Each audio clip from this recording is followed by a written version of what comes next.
Саламатсыздарбы? Ата, апа. Саламым менен мен оолуңар.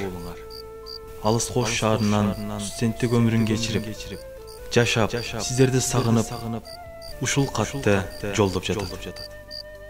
Ата, апа. Алгач сиздер мага жол көргөзүп, адам болууга кадам таштаткан күндөн тартып, ушул күнгө дейре эч нерсе сезбей келиптирмин. Эми минтип, өзүмдүн жан дүйнөмдү туйлатып, сиздердин берген таалим тарбияңыздарга ыраазы болуп, жүрөгүмөн туюп, сиздерге кат жолдоону туура деп чечтим. Дүйнөдө мага жакын инсандар бар. Жалгыз мени сүйүп турган. Жумушта, балким үйдө көңүлүн, ой санаасын мага бурган. Турмушта кыйынчылык, түйшүктү жеңип келип, ак эмгек, мээрим менен бакыттын үйүн курган. Ата, апа, дүйнөдө теңдеши жок менин жакындарым. Саламатсыздарбы? Ден соолуктарыңар жакшыбы? Айлапа тынчпы? Айылда жүргөнүмдө баркыңыздарды билбегендирмин. Айтыңыздарчы, көңүлүңүздөр эмнени каалап турат? Эмне жегиңиздер келди? Колуңуздарда эмне болсо, дайым мага беришсиздер го. Өзүңүздөр ошол нерсеге муктаж болсоңуздар да. Ата, сиздин ар бир сөзүңүз бул жакта мага дем күч берип турат. Себеби сиздин уулум, сен эр жигит болуп жетилдиң.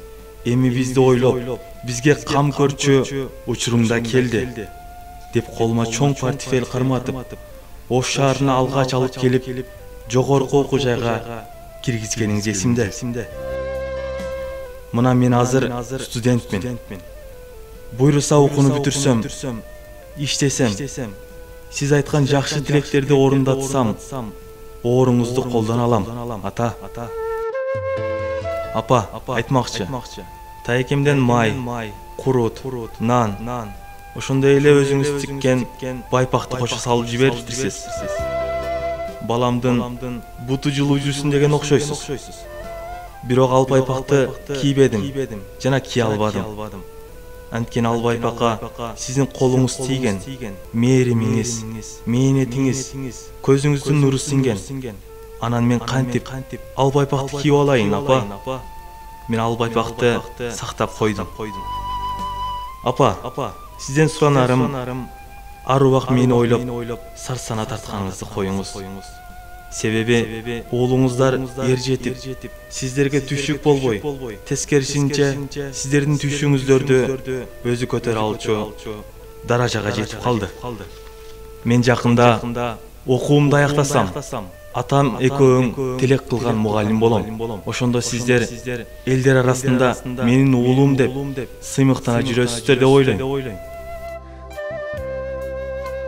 Аска тоодой атакем, тунук булак энекем, түйшүгүңдү көтөргөн түркүк болсом деп тилейм. Деп катын аяктаган уулуңар Рустам.